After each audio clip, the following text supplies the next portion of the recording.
Welcome to the show, Raj. Thank you for having me on, Mike. Good to be here. Yeah, it's a pleasure. So, let's talk about content creation. How should businesses leverage the power of content creation? What's your high level advice on that? Well, let me just kind of start by saying that I'm an engineer, as you read out earlier, Right. and I discovered marketing just after I was doing a research in AI. I met somebody from the US who were visiting the university in the UK, and they told me the power of social media. That's how I got into marketing. I started to build my coded up MySpace clone. MySpace, people who don't know, it's the old people's Facebook, and so I really got into social media, and then that led to writing a book, and then I got into so I worked for a tech company, uh, basically for telecom and insurance market, and helped them grow from 7.5 million to 45 million in revenue, the back of great content and storytelling. That's when I thought, okay, I can do this for B2B companies. Let me start my own organization. It was 9 years back, and since then we helped a whole lot of companies across the world, the largest tech companies in telecom, in insurance, in fintech, in medical sciences, and in defense with the content creation. And actually, it is a gift that keeps giving. If done correctly, it just helps you to really grow that opportunity and do that. Do different things. One is thought leadership, and number two is visibility through SEO.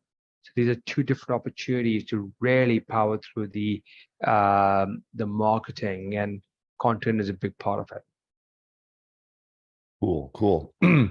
So a lot of people say they don't have the time that it takes to create the content they need in order to, say, establish themselves as a thought leader.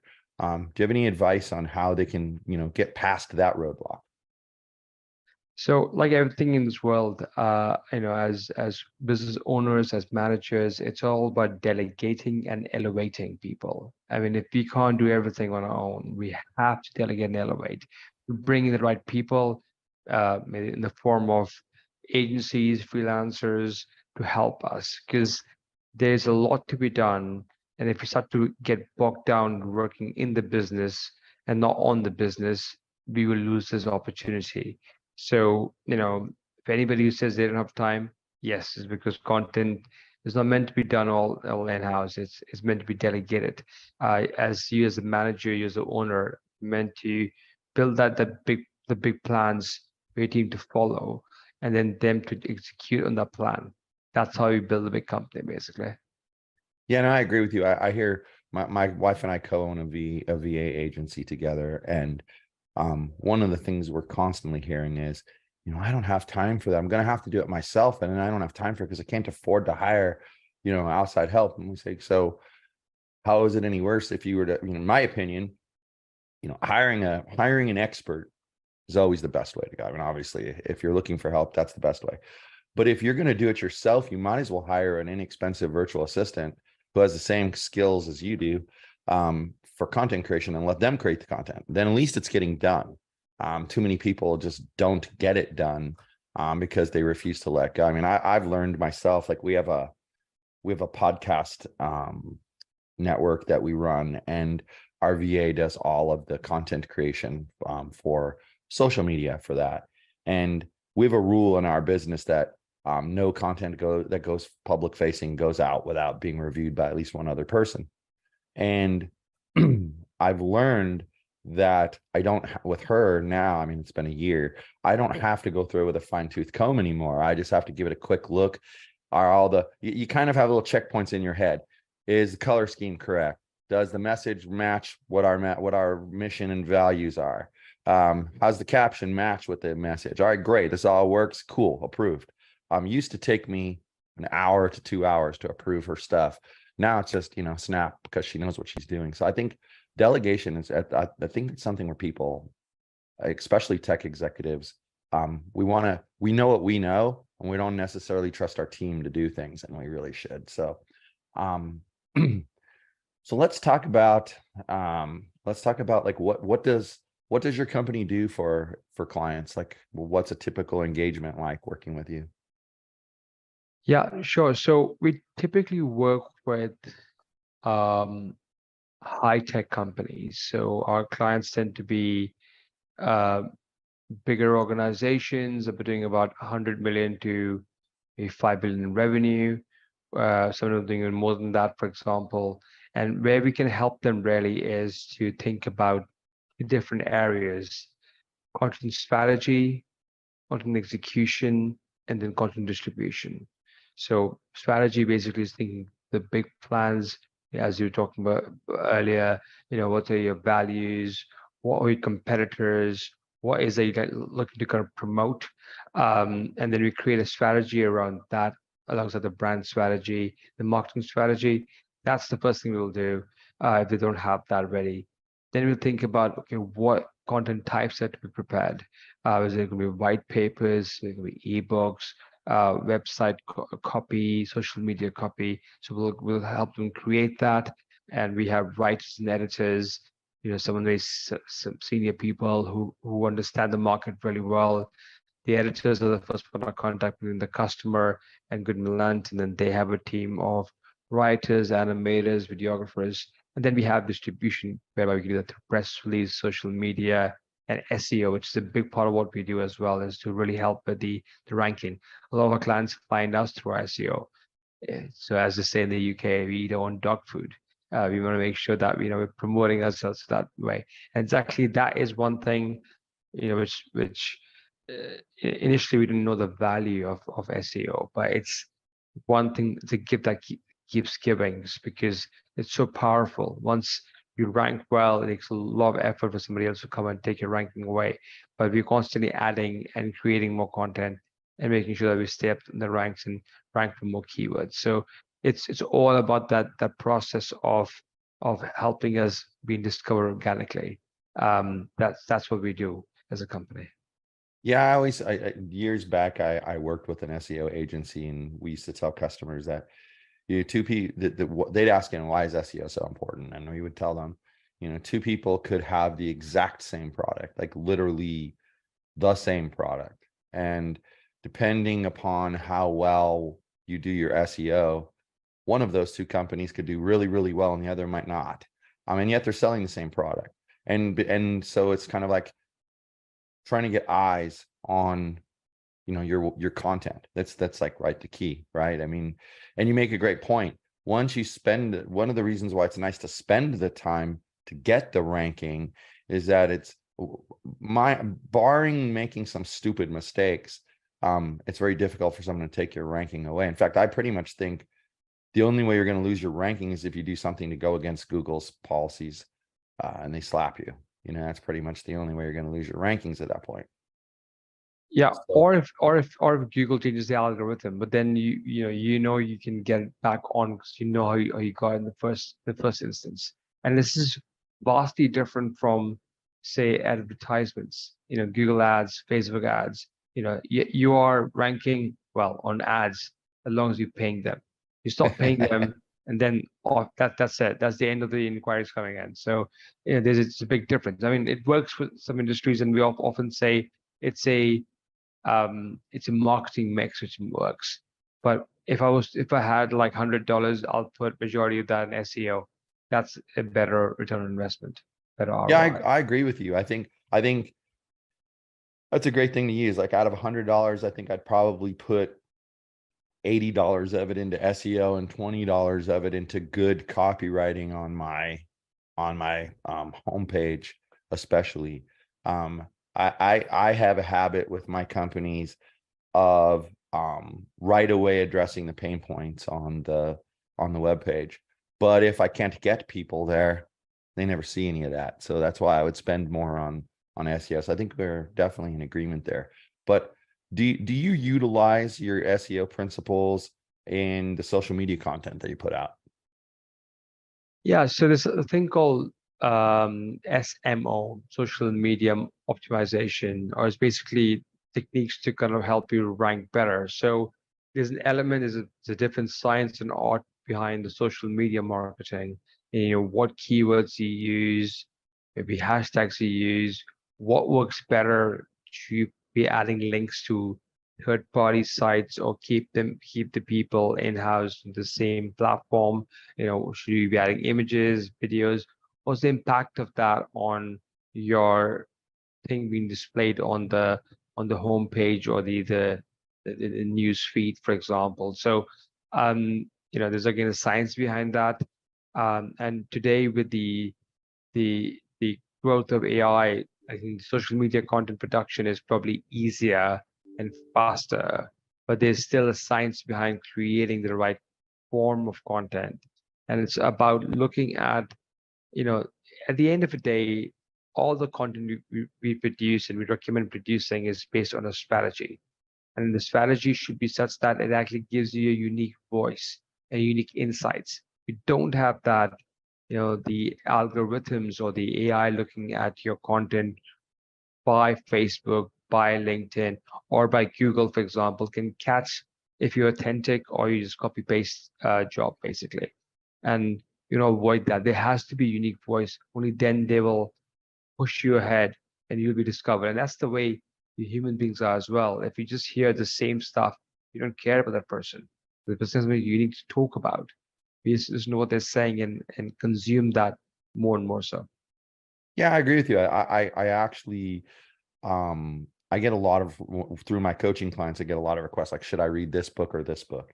And a lot of times people write books for authority only, and so the content is just regurgitated. It's the same content you see everywhere. But then every once in a while you find that person who approaches that same topic but puts their experience and their spin on it. And I always recommend that over any other book, because at least you're learning something new. There's a differentiator there that tells you this person knows a couple of extra things maybe that you can execute that push your business forward. I think that's huge. I mean, I always find it interesting because you hear from people, oh, it doesn't matter if I post on social media or not, I don't see any effect. Well, it doesn't necessarily mean what they think it means. They think that it means social media is irrelevant, but the reality is it might mean, and it probably means, that their social media content was irrelevant to their client. Like if you're not putting out the right content, then you're not going to attract the people that you want to attract. You're not going to keep their interest, and they're not going to engage with you at all.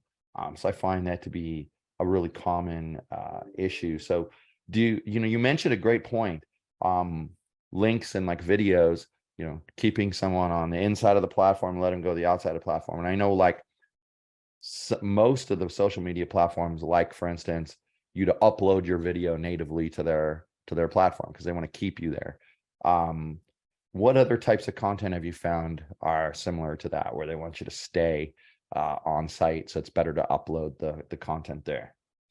I mean, one thing I've noticed is, for example, is like Twitter really likes threads, for example. I mean, I've noticed that, like long threads basically are series of Twitter posts. They call them tweet storms, for example. There's an element of that. And again, these are social media platforms are like, cookie monsters.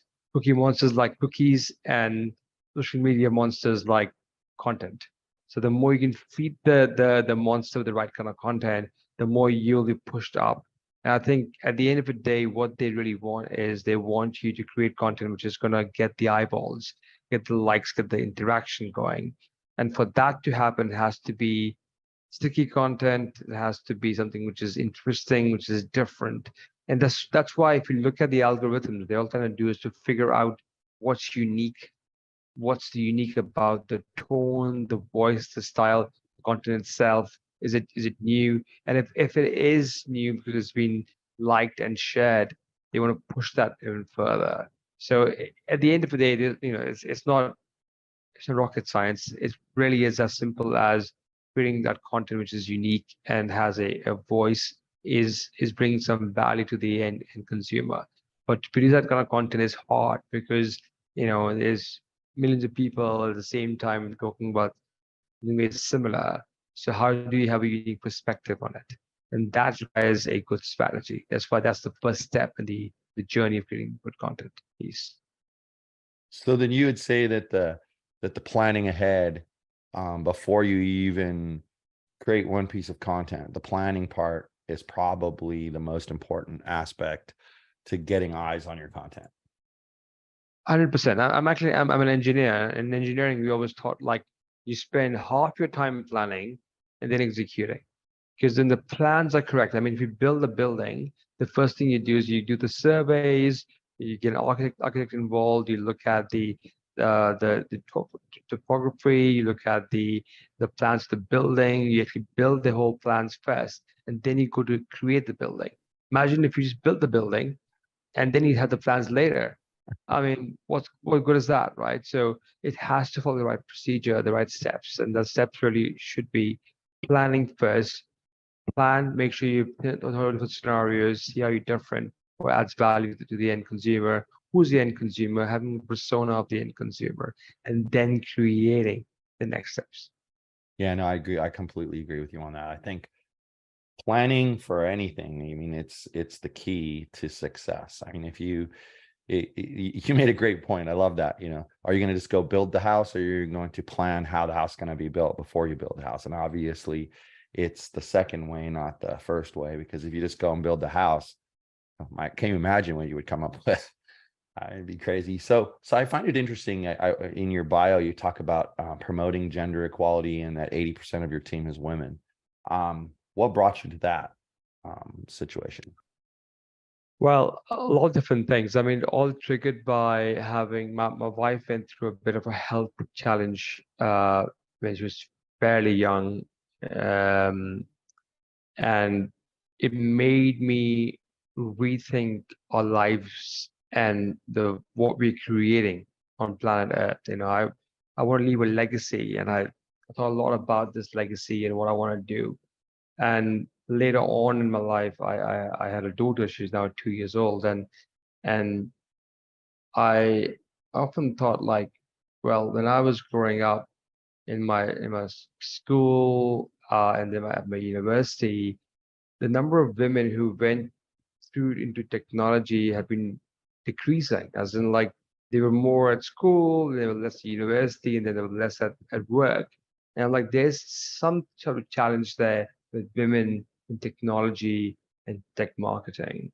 And so I thought, well, for the sake of my daughter when she joins the workforce and other women, what can I do to change that? And I made a mission of my company to empower women in technology and marketing. So much so, as you mentioned earlier, 80% plus the team members are women, and it's giving them a platform. We give 1% of our revenue away to promoting women by giving them scholarships, for example, and we're training team members on our dime to train them in not only in developed countries like UK, US, Norway, and New Zealand, for example, South Africa, but also like developing countries like South Africa, India, Philippines. We're hiring women there as well, just to give them a platform to kind of raise their opportunity. And the aim really is to help grow their lifestyle and opportunities to work with interesting projects. So we're doing whatever we can from our side, and not only just talking about it, but actually making changes to the way we hire, who we hire, give them a platform. Do you ever have people question like whether you're leaving the best candidate on the table by focusing more on gender equality than on actual qualifications? So um, the way we kind of work as a company is that we have a very fair interview process. We give obviously men and women an opportunity, but if we feel that we do a lot of testing, it's just like thorough testing, not only the skills but also their mindset, their psychology, and how they present themselves. And if we find that women has an opportunity to better by maybe a bit more training, then we'll give her the opportunity to do so. So we still hire the best candidates, but we also, because we are so mission focused, we have more women applying anyway. In fact, I think we have probably a lot more women applying than most of the companies, and so we actually have a pool of, I was 95% plus women applicants to our company. it's only natural that it happens. So for Yeah, us, it's a bit easier to select from that. it makes sense. I mean, like I utilize a process called top grading for my hiring, and it's mainly because you may have, you're an engineer, and like as a software engineer myself, I mean, there's positions that may pay 140K US a year. I might only be able to offer 90K US a year for that position. So does that mean that I'm not going to be able to hire good talent? Well, no, it doesn't mean that. What it means is I have my pool gets smaller, and I'm looking for the best people within that pool. And I'm going into it knowing that I'm not necessarily going to hire like the top developer on the market right now, but I'm hiring somebody who's going to fit with my company, has the right personality, has the right values, and is coachable and can learn. I think those things become more important. So it's kind of sounds like you're doing the same thing, only you're ending up hiring women. And it makes sense that if you have 80% of your team is women, you're going to attract a bigger pool of women applicants as well. Because I mean, I'm going to apply where I think I have the best opportunity of getting the job. And if you have a track record of having more women on staff, I think that's going to attract more women. And I think it's a great thing. I mean, um, because women, especially in the pay arena, there's not a lot of equity there, and it's really unfair. I mean, there's I mean, honestly, there's positions I've worked with, both men and women, that I think women are just way better at because of the empathy level and just the way women are wired. It's just different.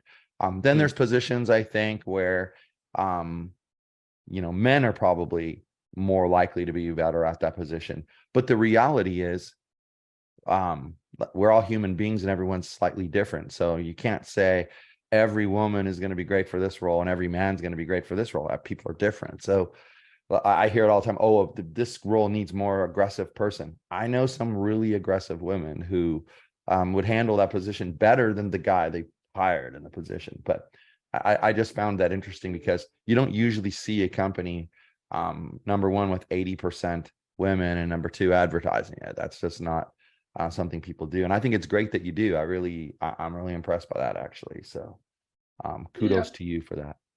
Thank you. Thank you. I think sometimes we need to take a stand and say that, what might be perceived to be a man's job um, can only be done by a gender. There's nothing, in my opinion, nothing like that. There is an opportunity to train the right mindset. And at the end of the day, when we hire somebody, we're hiring them based on our core values. So if they have the right values in their system and they want to grow in that role, they will find an opportunity. Um, and I believe in that. So I've seen that the right coaching, you can bring in somebody who's a 90K salary to be maybe 200K in value because they believe Yeah. in the mission.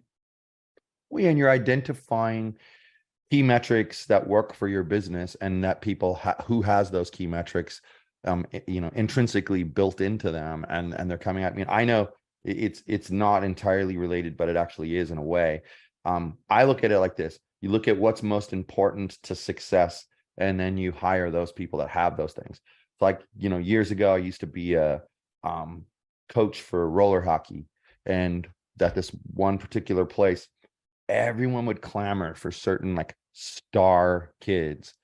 I always looked at the kids whose parents brought them to practice on time, games on time, didn't make excuses for not showing up to practice, because I knew that if they showed up to practice, I could teach them to play hockey. But if Mm. they don't show up to practice, I don't care if you're the biggest superstar ever, you're not going to learn anything. You're just going to stay stagnant. And I used to get laughed at during the draft because I'd pick in the first round, I'd pick some guy that other people might not pick till the seventh round. But I won a lot of championships because my kids showed up, they played as hard as they could, and they had things that I saw in them that made them into winners. So yeah, I'm with you. I'm totally with you on that. I think it's really interesting. So let's talk about um like content execution. We're going to go back to the content strategy a bit. So you mentioned that part of content execution is the type of content to distribute, and you listed out white papers, ebooks, etc. I would imagine that changes depending on the goals of the company you're working with, correct? Yes, it does. Yeah.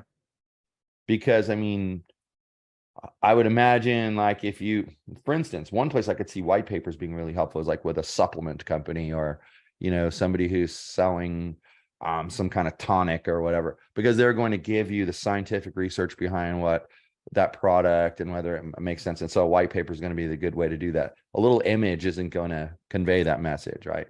But then other people, a white paper might be overkill. So, it's just a matter of determining what works for them. And then for distribution, do you have any particular tools that you recommend to help businesses like streamline that process for them? Yeah. Just before we go into distribution, I just want to mention that most of our work is with B2B companies, and most companies we work with are in technology sector, high tech, and Mhm. almost all of them would need a white paper, one form or the other. Sure. Was launching tech products or services, and that needs to be explained properly and explain the benefits to the end customer, educate them. So it tends to be top of the funnel education or middle of the funnel, like educating them about the actual offering of their service. That's the typical space. So that's really important, but there's other stuff as well to supplement that, and other ones like web pages and social media, for example, and case studies, which is a gold mine for converting people into paying customers, which is what we discovered. But then talking about distribution, and that tends to be of different types. Um, one sort is press releases. It's a great way to do press release, for example. It not only helps with being picked up by the press, but also with SEO as well. Because now this distribution actually happens digitally. Then there's social media, which is the obvious one. There's SEO, for example. And then there's also distribution to publications. So there are specialist publications for telecom, for banking, and to distribute the content to them also is a very powerful way to get picked up by big media, which then gets republished by other small media trying to copy their content, as well as people who look reading this content on a daily basis or weekly basis. So there's a lot of different style of distribution of content. All depends on the company's strategy, industry, and their budgets, basically. Oh, that makes sense. I mean, I think um certain platforms are better than others for whatever, depending on your business that you're doing. I mean, um for too long, too many businesses just like flooded social media with their content without any thought to like, well, are even my people on Facebook, for instance? Mm. It's a good example. Or I even get asked on LinkedIn all the time, like, where are you doing your prospecting for clients? And I always say where I find my clients spending their time, which for me is LinkedIn. Yeah. That's where I'm going to focus my efforts. Why scream at an empty room, right? Like, if they're not there and you keep yelling, you're not going to attract any business that way. That's kind of interesting. So, so you're working with big companies, higher tech. What do you find is like the biggest challenge for your business in working with companies like that? Well, obviously, for any large company to work with them, you need to showcase your talent, your understanding. It's a longer sales cycle. Um, but also the other flip side is that also that they stick with you longer.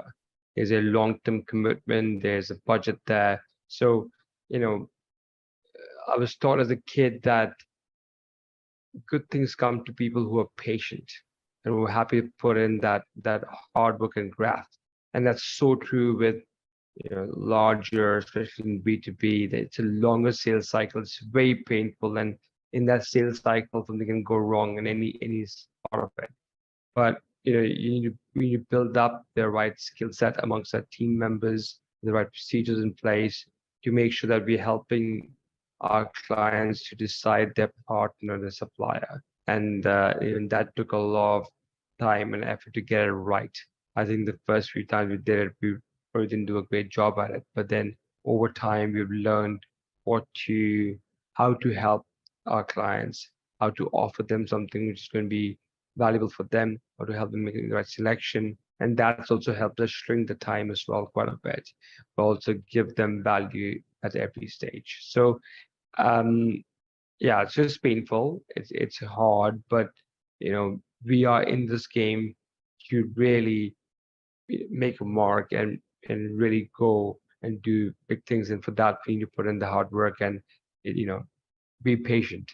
And it's not for everybody. Awesome. Well, I've enjoyed this conversation. I really appreciate you being here. We've learned a lot about what you guys do and how we do it better. Why don't you let people know where they can find you if they want to reach out? Yeah, sure. So Mike, likewise, thanks for the opportunity. No To problem. find me, you can find me on LinkedIn. I'm Raj Goodman Anand on LinkedIn, or on Twitter, I'm Raj Anand. So yeah, do look me up and drop me a message. I'd love to hear from people. So please say. Awesome. I'll make sure that gets dropped into the show notes and the video description so people don't have to like scramble or write it all down. They can just click and go. But definitely connect with Raj. He obviously has a lot of great insights to offer